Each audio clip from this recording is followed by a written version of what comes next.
In this week's episode, we're talking about unsolicited advice and help. How do you receive it? How do you give it? And what do you do with it? We're talking about all that and more, so stay tuned.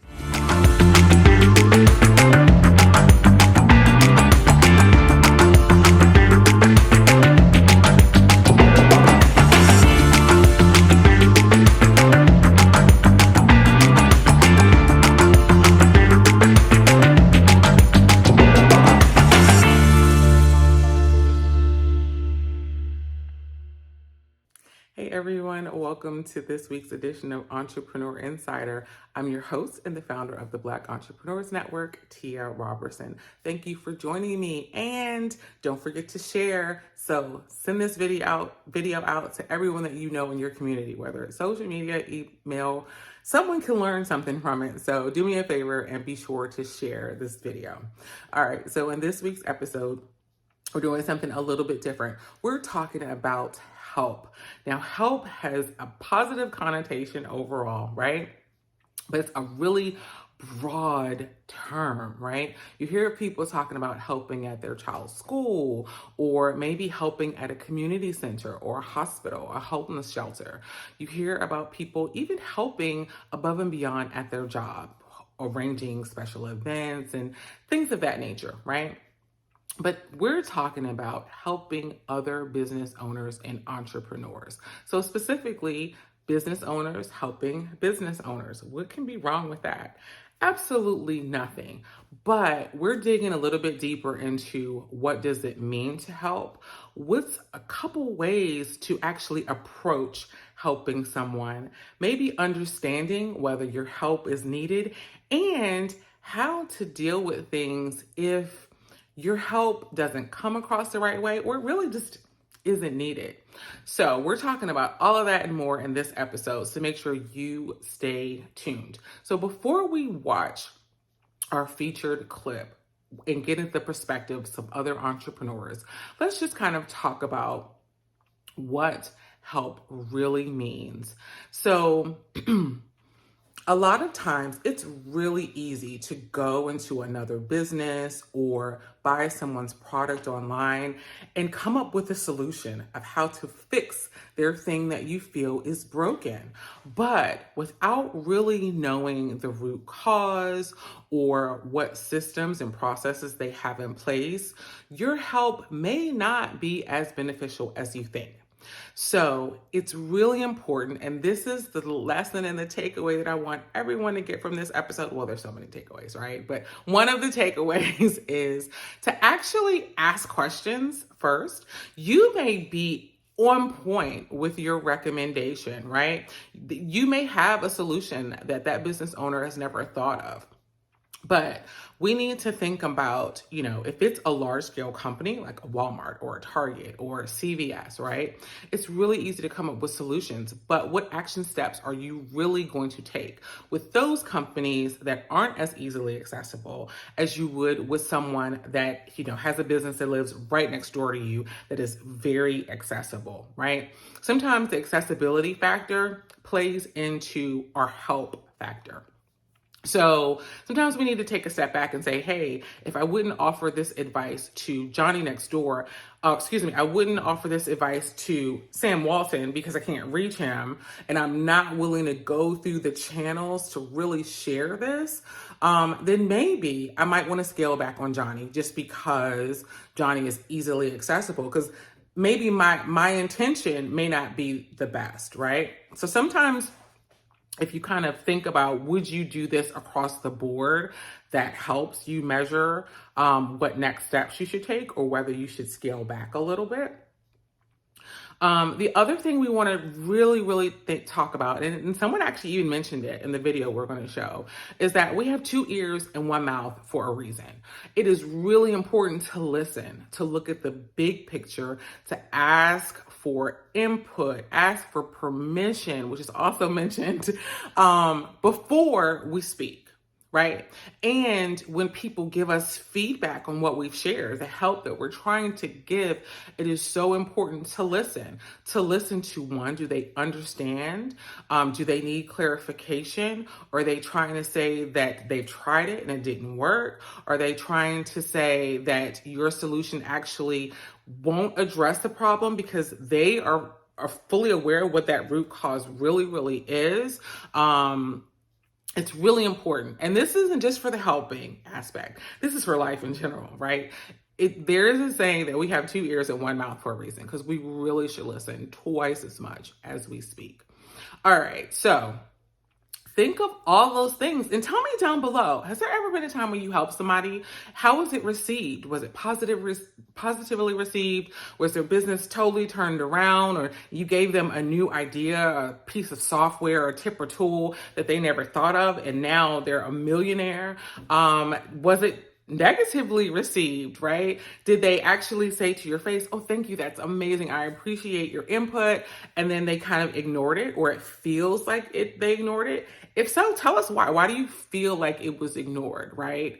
Even if maybe they really did appreciate it and implement it. And how do we know if our help really is accepted, right? Like, are we listening for those clues? Are we looking for those clues? Because again, kind of using the big stores versus the mom and pop stores, sometimes when we do reach out to some of those larger companies and write a letter or start an email campaign or talk to the manager, they do listen to our feedback. But because they're such a larger machine, it takes a while to implement.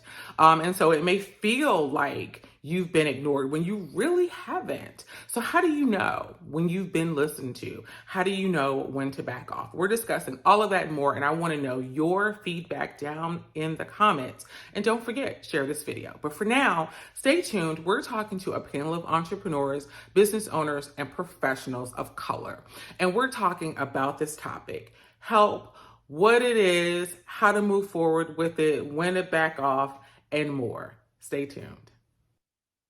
What is the best way to share feedback to another business owner or person of color that might not be a business owner? And you all can come off mute. If people talk at the same time, I'll of course facilitate and say, hey, whoever square lit up first. But just to kind of give you all some perspective, the reason why this is our topic for today is because someone came to me in my business and tried to pretty much tell me how to do it differently. And while I'm always open to feedback, if you tell me now 2 times and like the second time I'm like, I heard you the first time, but it's my business, so I'll think about it. And then you keep pushing me. Now I'm kind of like, okay, why are you so abrasive with my business? So what do you all think? What's the best way to share constructive feedback? And then do we sometimes make assumptions about other people's businesses based upon our own expectations? What do you all think? Go ahead, Gary.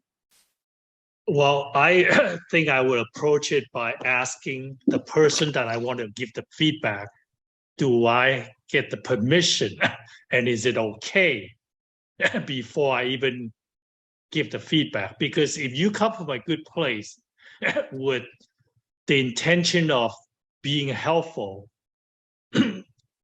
I think starting with that and then let the other person feel it's also about timing. The person may not be receptive to any feedback, whether good, bad, constructive, whatever you want to call it. But if the other person have the opportunity to share with you, yes, please give me the feedback. And I go in with the intent of constructive, not to criticize. And that's basically how I approach it. So while you all are coming off mute, I'm going to ask a question based upon something Gary said. When people give us feedback, like he said, like if he asked, how do we keep an open mind, right? To know that that person really is giving us constructive feedback and not criticism. Like, do we have to know them? Is that like the distinguishing factor? I wouldn't say no. I mean, I agree with what Gary said. I just think it's really how it's like portrayed. Of course, like how the person says it. Like if a person comes at you and goes, oh my gosh, you're just doing this terrible. Like, why are you doing it this way or whatever? Then, you're gonna be like real defensive or whatever. But no, I think in order also to keep like an open mind or whatever is something I heard is like, as a business owner, you should also know how to kill your business as well. What do you mean? So like what would stop your business? Like for me, right? Like my server's just breaking on me or whatever, right? And I can't fix my servers. Or like the tools that I use, like they just stop working, whatever. Does anyone else think about that? Jerron, I think you might be off mute. If you are, you're welcome to speak, and Elizabeth as well. Do you all think about things that would kill your business? Because that's a good point. Go ahead, Elizabeth. I have, and I do think about that. And just going back to it, I ask people for constructive criticism. And if I'm going to give it to someone, I ask them, I noticed something. Are you open to suggestions?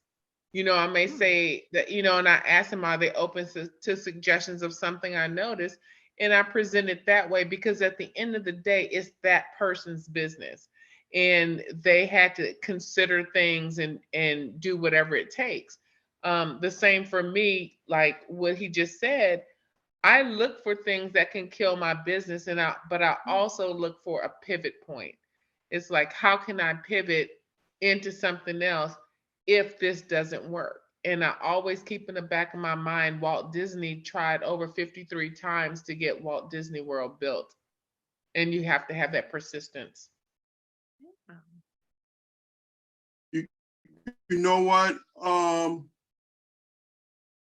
Yes, I do agree with him, because especially for what I do, there's a lot of good and bad, right?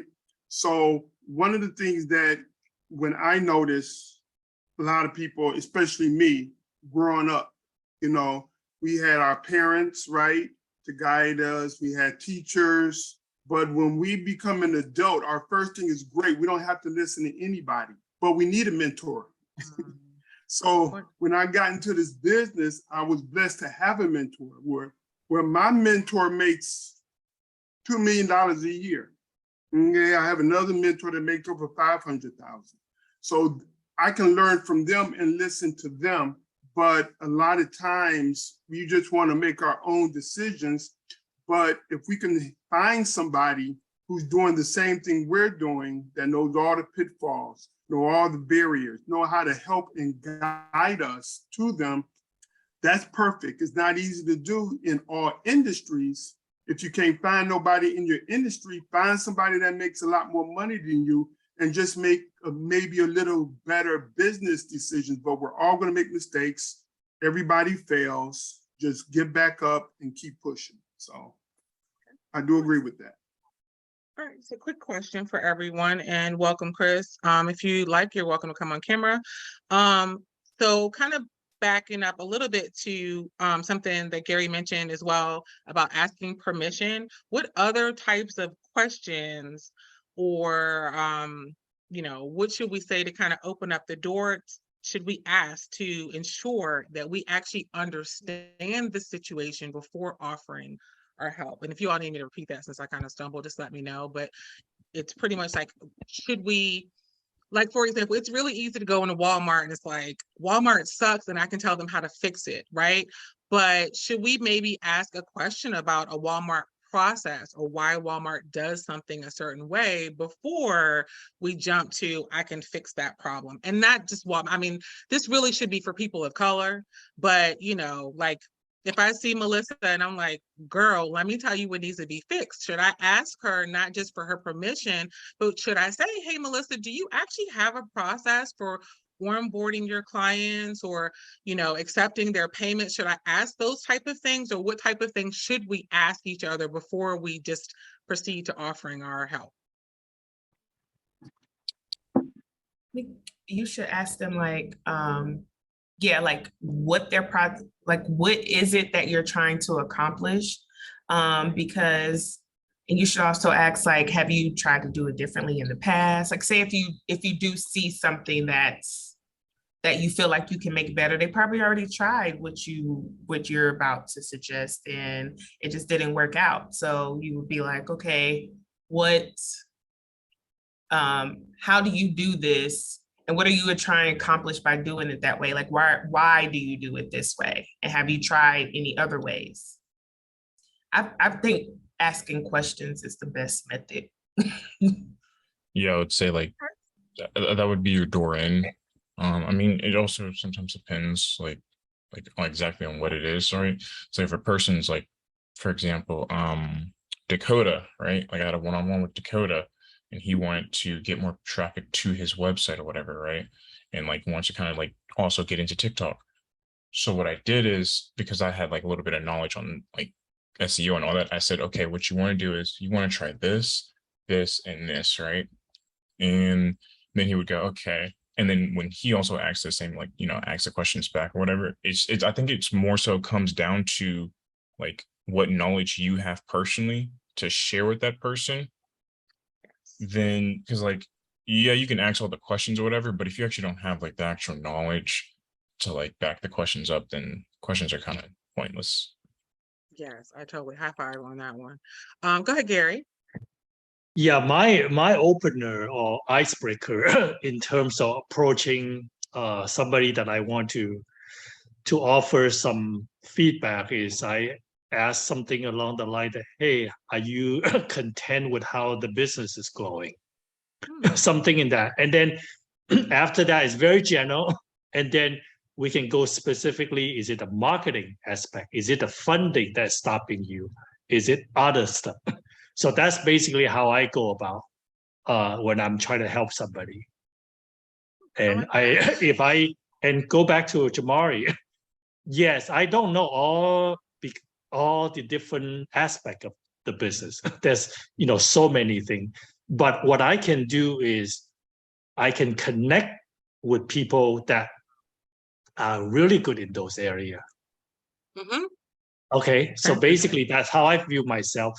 Knowing, I think the first thing is, the willingness to embrace any change. And the second thing is identify which area that you need to work on. And third is connecting with the proper expert who can help you specifically addressing those things. Exactly. I like that. And actually, you kind of open up the door to, a really quick plug about the Black Entrepreneurs Network. That's what this community is. It's a community or a family of people who have different expertise. So I may not know everything. I absolutely do not. I promise you all, despite how I may come across, I don't know everything. But if I have a question about annuities, about life insurance, about building a team, I'm going to Andre. If I have a question about how to save on my cell phone bill or my utilities, on how to build passive income, I'm going to Melissa, right? And so that is what we do in this community, So, okay, but for those of you that came in late, hey, Kat, nice to see you face to face. I'm glad you could join us. So for Kat, Chris, Kadir, Jerron, those of you who didn't have a chance to officially introduce yourself, as well as everyone else, Kadir has made me very generous in what he's done. And so everybody put your information in the chat. I will let you go ahead and put an extra plug or two in there because Linda's itching to put her website in there too. So in the chat, everybody put your name. Make sure though you put your name, your business name, the best way for people to contact you, because these events are an hour, they go by really fast. Some of you didn't have a chance to introduce yourself. Some of you missed the breakout room. Some of you, the breakout rooms were really fast. So connect. That's the thing. If you all are going to put all this stuff in the chat, your Facebook page or LinkedIn, all the other stuff, make sure that you take the time to call someone or send someone an email. Okay, I'm going to ask one last question and then we're going to wrap up because our events are hour for those of you that are just joining us. Is it difficult for some people that want to help, that have a genuine interest in helping you in your business, to back off and accept that their help might not be needed? Or do you sometimes have to just say, like, look, I'm about to cut you out, so stop? Is it difficult for people to learn to back off and not offer you help? I think like especially when it comes to like sales or whatever, sales, they will be pushy or whatever. And usually they try to like they word things a little bit differently because it's a psychological thing or whatever, right? There's like this kind of annotation where it's like you put the negative first, right, and then the positive, right, instead of like the positive and then the negative, because then when that happens, the person's going to focus on that negative part, right? But if you reverse the two, then they focus on the positive part or whatever. It's like if I go up to someone and I go, "Hey, you're gonna like pay me $500, like $500," but the thing is, though, is that you're gonna make so much money or whatever.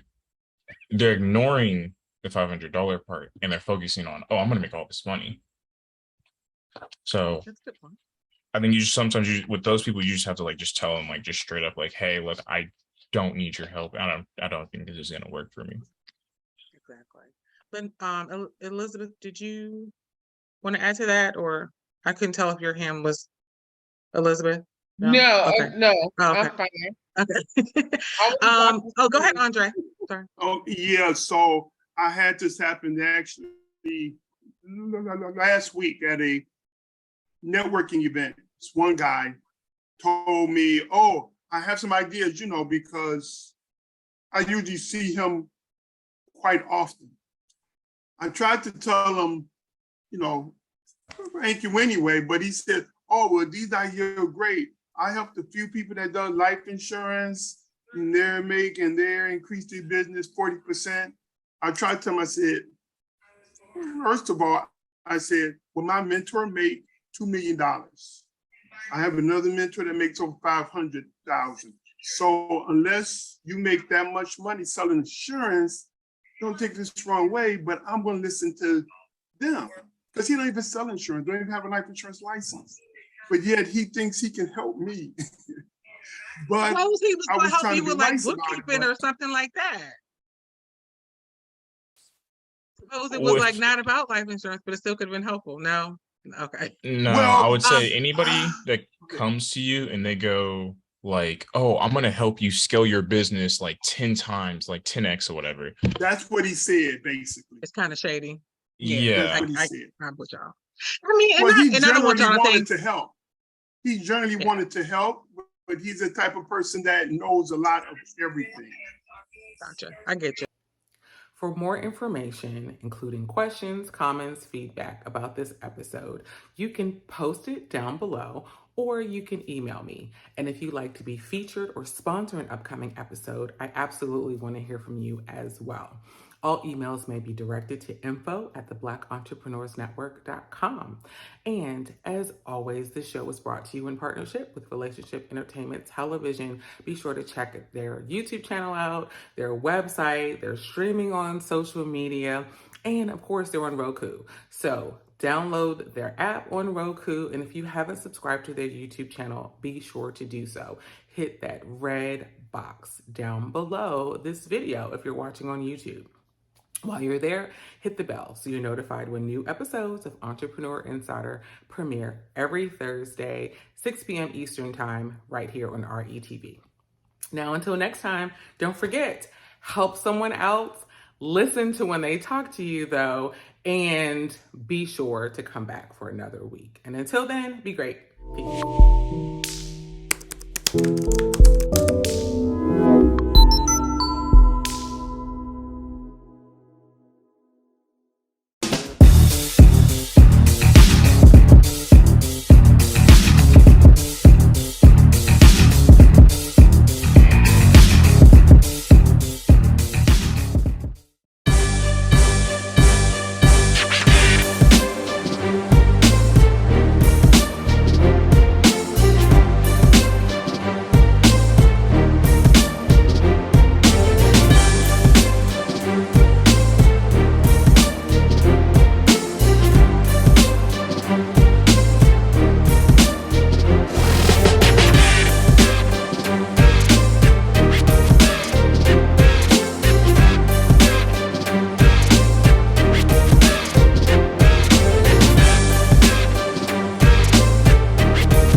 Tune in to Millionaire Man Cave, only on Relationship Entertainment Television. Tuesdays at 8 p.m.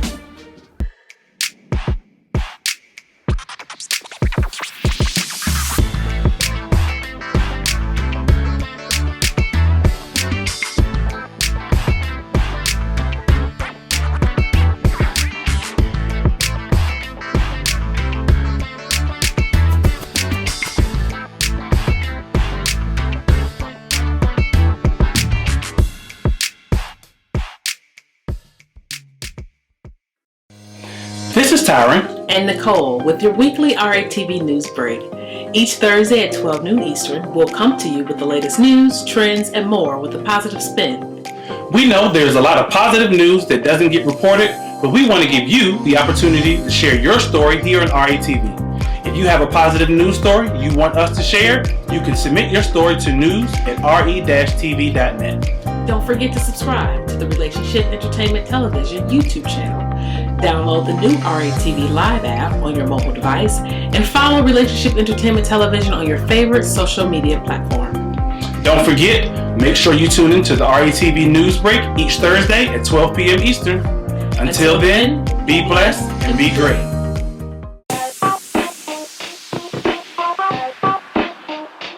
Welcome to What's Going On? My name is Demita Joe. Each Wednesday, you can find me here at 3 p.m. I'll be over here discussing different things that are going on and try to bring you a boost of positivity for your week because we all need this. We're going to share some feel-good stories. We might find a hometown hero. We may take a look at some trending topic. And sometimes we might even find a lesson in a not-so-warm and fuzzy story if we can. I'm Demita Joe, and I'll see you guys on the next episode right here on What's Going On?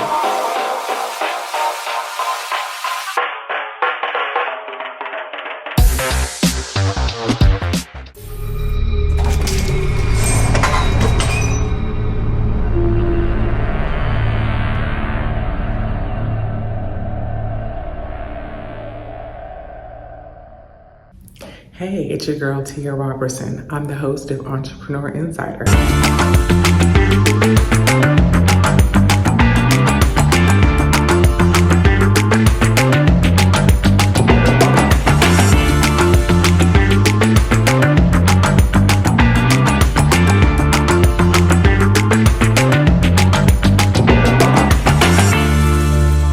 Right here on RATV every Thursday at 6 p.m. Eastern for entrepreneurs and news that you need to know about. See you there.